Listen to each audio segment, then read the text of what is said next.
Hello, and welcome to the Bold Leadership Story Show, where we talk about experiences shaping exceptional lives. I normally do an interview during this time period, and today I decided to change it up a little bit. I've been hunkered down in my in the basement here, working on a project with AI to automate an organ to create and automate my whole business using AI agents. And in the last 5 days, I've built an organization of 6 agents so far. And what they're going to do is basically help me run my company, uh, including helping me with running this live show, finding the guests, following up, getting people on schedule, including myself, and making sure everything works good, and then taking the content that we create and duplicating, or not duplicating, but redeploying it, creating other valuable content with what we're creating here on the show.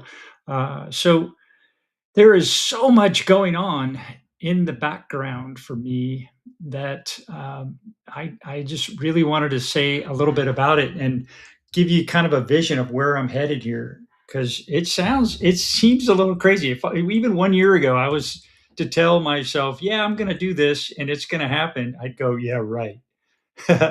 You're right. But it's actually happening, and I've got with no code experience at all, I've got a full house of expert AI agents in my business now, working for me, and doing work that, gosh, I could not do myself and would have to hire a bunch of people to do. And I don't have to do that. The jury's still out, though. Full honesty here, the jury's still out. I don't know how good a quality they're going to have, but I'm going for it, and we'll see what happens. And you'll know when I get going what's going on. And so I've got this podcast, Bold Leadership Stories, and I've got over 100 interviews that I've done here, mostly local in the Temecula Valley. And it's been a lot of fun. I've met so many great people and experienced some amazing uh, just circumstances, and meeting people and getting to be invited to things that I wouldn't have otherwise, and being a higher experience level for my life because of the association that it brings, and knowing people and getting involved. So, uh, very exciting aspect there. And then um, using this strengths that I've acquired, and expertise and skills that I've acquired in my career, to pull all that together, create a process, an offer that I'm now using to help business operators, experts, professionals, early stage founders, and CEOs to create a repeatable, predictable, profitable business system that's not automated to start with. You want to create this system first that you understand, and then you automate it with AI first, I think, preferably, and then you hire people. So it's using this basic strategy that's designed to align sales and marketing together to serve the client for you and keep you organized, and to systematically be pulling out inefficiencies of that process. So if you're experiencing many customers that are experiencing revenue that's up and down, feast or famine, or elevator revenue every month, that's frustrating, because one month you're doing great and you think you're a hero, and the next month you're in the doldrums going, what happened? And it's crazy. But and you don't know why, so you end up getting anxious and trying a tool and doing this and going off and listening to some guru, going onto YouTube, flipping on, saying, oh, that sounds like a great idea. And you go off and do that. And it takes you off into the weeds. And 2 weeks to 4 weeks later, you're going, why did I do that? It didn't help me at all. If when you're ready, where people start to think about working with me is that when they're finally ready to say, okay, I'm done with all this quick fix stuff. I want to create a repeatable, predictable, profitable system using fundamentals of sales and marketing, and then put them together into an equation so I can self check it on a regular basis. I recommend weekly, where you track yourself and you can use this strategy to self diagnose what's going on in sales and marketing. Is the messaging wrong? Is your target wrong? Are you spending too much on marketing? Is your sales process not set up with the right mix of things? Do you not have a flow going through? There's all kinds of questions you can start asking and getting answers to and trying things once you've got this baseline process. And there's four metrics that we look at. We've got the opportunities in the pipeline multiplied by the value of the deals and those opportunities, the value multiplied by your percent win rate. So those are the three things on the top of this equation. And then you divide by the sales cycle time, how long it takes from a deal from it gets into your pipeline to when it closes. How long is that? Is it a week? Is it 6 weeks? Is it 6 months, a year? How long is that? And if you don't know, it's okay. It's good to just get started somewhere. Um, I tell a story about when I first started in my first territory as a sales manager up in Los Angeles. I started with a company. First week you go in, you learn about the products and you learn where the bathrooms are, and you get going with the sales process. And I got a small book of business, so there's a few accounts. I go out and visit those folks, and I say hi and see what they're doing, and then get a story about their successes and their failures and where they're at, and try to help them move along and maybe sell them some more stuff. And then as you're doing that, you're looking around to see if there's other companies that you could offer things to while you're out and about, and you just go visit them. And what's called cold call, and you go and knock on the door and say hello, see what they're doing, and do research. Today, there's so many tools to do research that we didn't have getting started, but it's taking that same concept, even though it's old school. Today, you do something a little differently, but it's the same things you're doing that I did when I first started, and that's building a list of of prospects, and you want to qualify them. You want to before you put them in your list, they have to be a certain qualification level. They've got to have a need. There's Ideally you want them to have a budget for it, and it's called BANT: budget, authority, need, and time. You got to get something. They need to have it now, right? Ideally, and so you create this list, and that list has certain value of deals in it, and the more higher value per deal, the better. So you build that up, and over time, I did that. At first, I didn't have any. I had a few companies in the opportunity pipeline, so I started every day. This was the blessing that I got. I had a boss that would every day was relentless, and I didn't like him doing this, but it really was needed and necessary. And I'm super glad looking back on that experience that he did that, because that's what made me stick with it and be successful. And every day he would ask me, how many deals you got in your pipeline? What's the value? And how long is it going to take for you to close them? Those three things. And those, I didn't know it at the time, and I don't think he did either, but those are the things that are in this sales velocity equation. You got the pipeline, value of the deals, your percent win rate divided by the sales cycle time. And so over that first year, I started putting these numbers together, and I started getting results. And at the end of the first year, I closed over 12 new companies, new deals, and that was a record for the company. And then after that, I built the territory up to about 5 million. So I was top of the company for a while, and did really well. And then I moved to another company. But that first experience of putting that pipeline together, was pain. It was painful, but that's what helped me get going. And what pushed me was, hey, it was a job, right? I had to get this done. I was getting a base salary and a commission structure. I had a company car, an expense account, insurance. My family was taken care of. We weren't living high on the hog or anything, but hey, it was good. It was okay. We were getting by, and I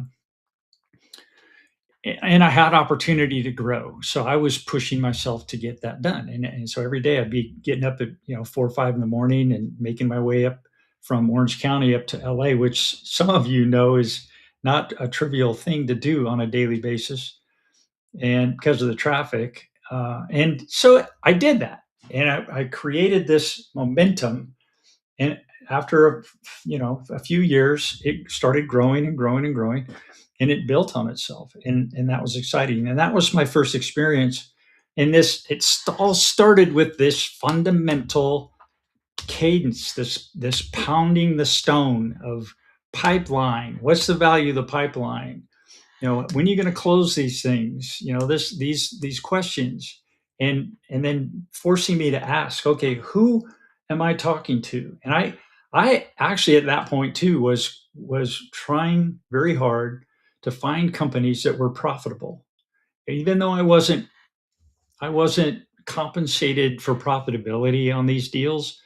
I wanted to find business because I knew profit was important for the company, and I wanted my business to come in and make money for my company. Because eventually, my thought was I'd own my own company, and I wanted to know how to do that. Right, so that's where my mind was, and as a consequence of focusing on that and finding deals that fit that criteria for me, I was able to actually beat everybody else's numbers, and ended up making a lot of money for the company and the investors. So that was a good experience. That led into the next thing that I did, which was I was brought on as a regional sales manager for a company in Indianapolis, and they were specializing in creating solutions for noise, vibration, and shock controls, a technical sale.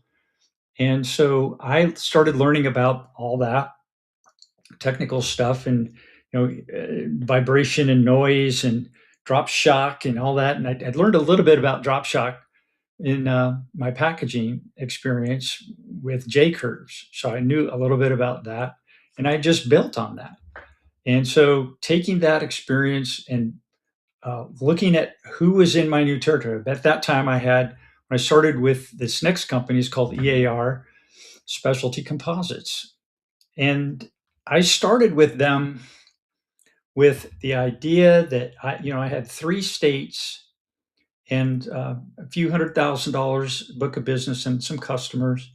And I said, okay, I had reps independent reps that I managed. I had distributors, and I had value-added resellers within my territory. And that was my job, was to manage those entities, not to go direct to companies. My job wasn't to sell direct. My job was to manage these independent reps and distributors and help them sell our stuff.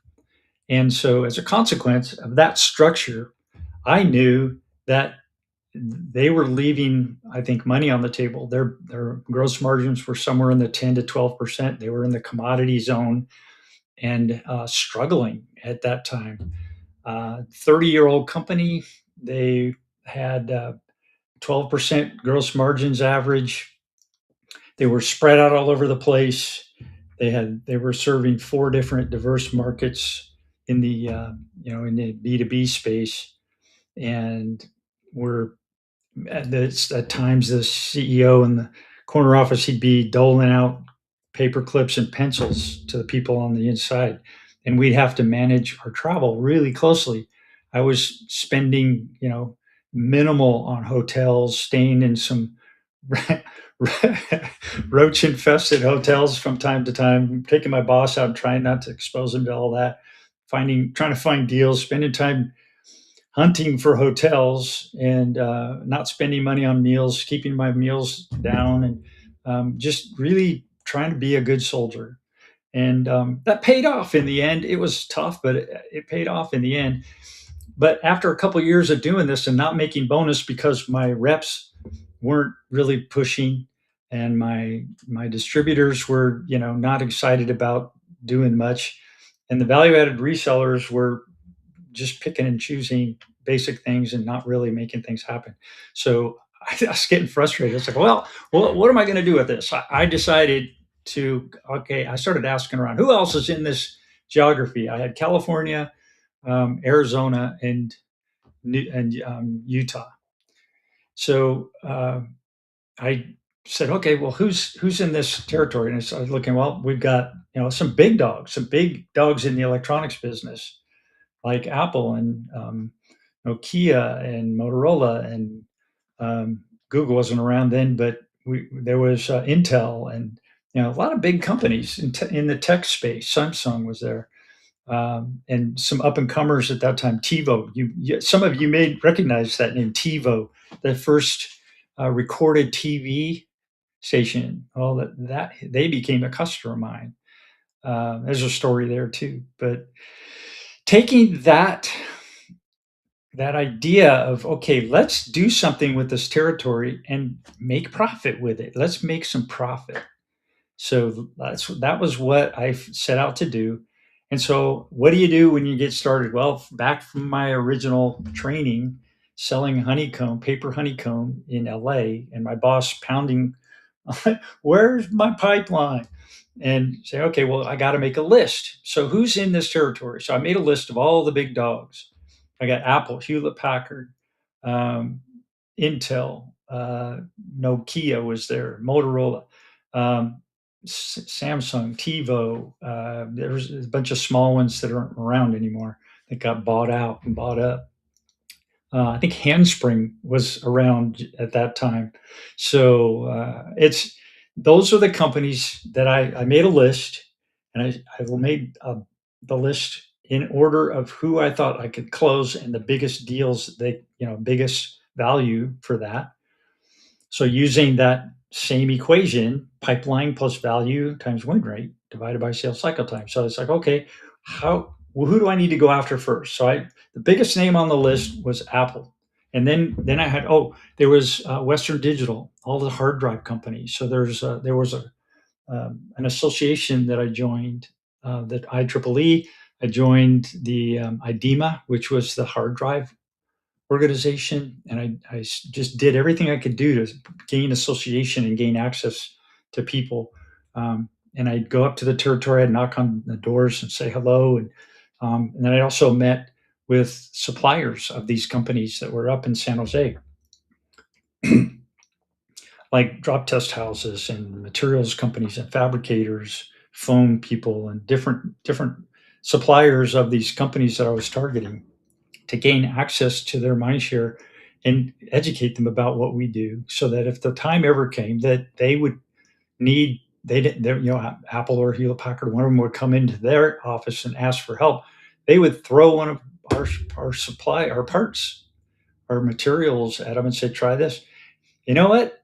And that's in the end, after IDEMA and doing presentations at night on my own time and giving all this extra work I was taking, I'd get up early in the morning, go get fresh donuts and take them into, the people as they were coming in from the parking lot into work and say hello. I'd go to local coffee shops and sit for coffee when people would come in and see their badge and say hello and just get to meet them and say hi and introduce, and just networking that way and being in the mix. And yeah, I slowly got in. Another big thing that we did were lunch and learns. We got into Hewlett Packard. I got into Hewlett Packard in Texas, and we were doing lunch and learns there. That helped a lot. And then we did some at other companies like Apple, and Western Digital was another one that was here. And so just doing all that activity and being present got me a foot in the door when finally there was a need. When happened to be two engineers from Apple came into one of the suppliers that I was working with that did drop testing, and Apple wasn't passing a drop test on their iPod, the very first iPod back in 2000. And it was just, less than 3 or 4 months before Steve Jobs got up and did his famous introduction speech about the iPod, and they weren't passing their drop test. And they have a very rigorous drop test that they weren't able to pass, and they couldn't find a solution. And they were getting to a point where, they couldn't announce this and it was going to delay Steve's speech, and that was unacceptable. So I was fortunate enough to have this relationship, and they, my buddy, the manager at this drop test house, that Apple visited to find this solution, he gave him some of our material, and it worked. It was working. So they called me up. I flew up there that day. We had a meeting the next day. I flew in my engineer from Indianapolis, and we had a meeting the next day. It was like all this happened in 3 days, and we got a ride on it with a small part in the very first iPod to help them pass this drop test, because in that product there was actually a hard drive, a spinning hard drive. It's called a micro drive that IBM was producing. That was like 1 gigabyte. It was a little tiny hard drive, physical hard drive that spun in there, and it was very fragile. And they couldn't pass the drop test. They do this drop test where the product has to, it drops 9 times. It has to be operational throughout this whole 9 drop process. And they drop it from, I think, 9 feet onto a cement floor. And it has to drop, and they drop it on each edge, on a corner, on the flat top, front, and back. So there's a total of 9 drops that it gets subjected to. And if it doesn't get through all of that and still run, it doesn't pass. And ours was the only material in the world. Excuse me. It was very exciting when that happened. It's still exciting. And so when that happened, it opened the door for us, and we got a chance to make things happen at Apple. But the volume was very small at first, and we had to make sure we delivered on it. We had no idea back then. Apple's stock, I think, was like at $20. It was crazy low. The $20.50, I remember. So everybody was like, "Where's this going? Why are we doing all this work? What's Apple's going in the tank?" So it was like, they were asking me, "What's going on with Apple? How come the stock's so low?" I said, "Well, I don't know, but I think it's a buying opportunity. Maybe you ought to buy some of that stock." And I don't know if anybody did, but and I wish I had. I didn't. I should have. But that's what I was thinking. And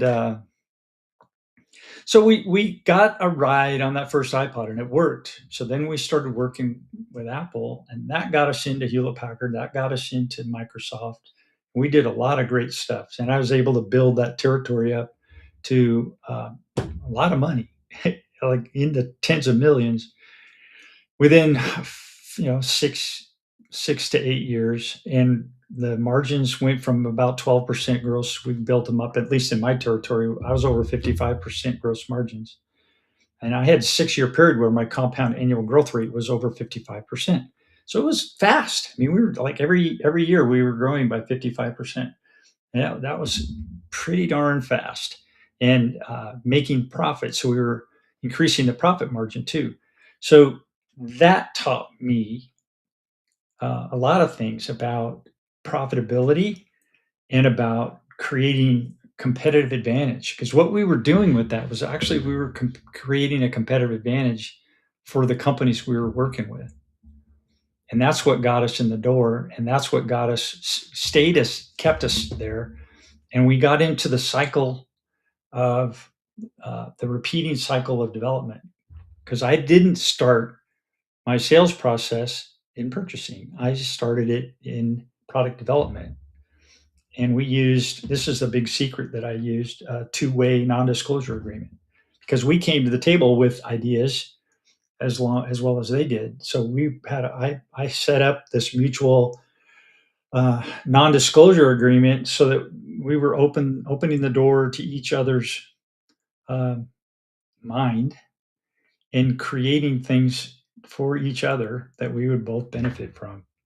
And that was a very, very, very profitable uh, arrangement. And so what happened when this started to grow is we went from doling out pencils and paper clips to hiring great new people, um, getting the best tools, getting CAD systems, $75,000 a seat, being able to travel a little nicer, have better meals, take people out, not be so frugal in our expenses. And that attracted more business and better people. And we got training and we got resources and we got better at everything. So that, that building that momentum in that way, and it wasn't overnight. It took time. I was pounding that door for 2.5 years before I got Apple. Uh, and I wasn't getting paid anymore to do that. I had a full territory. I had 3 states I was working on. Then they gave me 11 states, and I didn't have any additional money for doing any of that. I had opportunity, but my base salary didn't change at all. So, but I just kept at it because I had this vision that this is going to happen, and it did. So, very fortunate about that. And as a consequence, I learned how to build this type of momentum by going after hunting, landing, and growing major accounts. And so that was a success story for me. Another part of it was, I believe, today with the technology that we have, that building a what's called a founder brand. If I'd had the benefit of my senior management building a founder brand with in social networking like we have today, I could have probably cut that 2.5 year cycle uh, down to maybe 6 months. And with the right strategy, with the tools we have today to find information and get access, I believe it's entirely possible if you have a plan and you stick with it and you do it on purpose. A lot of companies are afraid of doing it. They don't know what they're, they don't know how to do it. Well, that's one thing I can help with. I can help bring people over that hump, get them started, and give them encouragement and hold them accountable for things that they probably uncomfortable for them to be doing, especially if they don't know what this is going to result in really, and keep them on track and keep them going. But that effort has to start really at the top of the company and be supported all through it. And sometimes it's a commitment. Sometimes there's struggle to get it done. And when you are put at the moment, like we were, when all of a sudden I got a call at 8 in the morning I was down in Southern California where I live. I got a call from my buddy up in San Jose, which is about a 2 hour flight away, uh, to go up and have a meeting at 10 a.m. Like, they thought I lived up there because I was there so much. They had no idea I lived down in Southern California. So they said, "Hey, Jim, I need you up here. Can you be here at 10?" And it's like, "Yeah." So I just hung up and I called my boss. I got to get on a plane. And they scrambled because we were struggling to get money, and finally had to go all the way up to the senior, the top guy. And he said, "Yeah, go." And so I went and bought a ticket and got a last minute flight on Southwest up to San Jose and grabbed a car and went to the meeting, got there on time, running, doing the OJ, getting there. And we had a meeting, and it worked. So all that effort, all that prep, 2.5 years of struggle, came down to that one meeting on that one day. And if I hadn't been there to deliver, it wouldn't have happened. It just wouldn't happen. So everything had to line up. And I had to, make sure that my management was prepared for it. So it's like when we get a call, we got to be able to move and deliver, and that's huge. So all that's in the mix when you go after these kind of accounts, because it could happen at the drop of a hat, something not going right. All of a sudden, they have a need for you, and they need it now. Every time I'd ask Apple, "When do you need it by?" And it was always yesterday. Yep, I need it yesterday. So, and that's just the way their culture is. And I think it's still that way. This was again back in 2000, 2001. So it was a minute ago. But I think there's still a lot of similar that going on. in their culture. Amazing company to work with. So I'm in a position now to be able to share that all that stuff with business operators. That's business experts, professionals, early stage founders, and CEOs. And so being in a position now to be able to help them to set up their process and then scale it with AI and humans. And then when they get to be $5 to $10 million and they're ready to break out of that, then we can take them up to 40 to 100 million with the voice equity and the whale hunting system advantage, the whale hunting advantage process that I have. And so it's pretty exciting.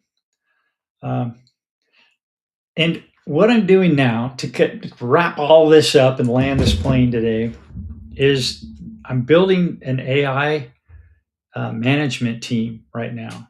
And I've got that almost set up and running. It's getting very close.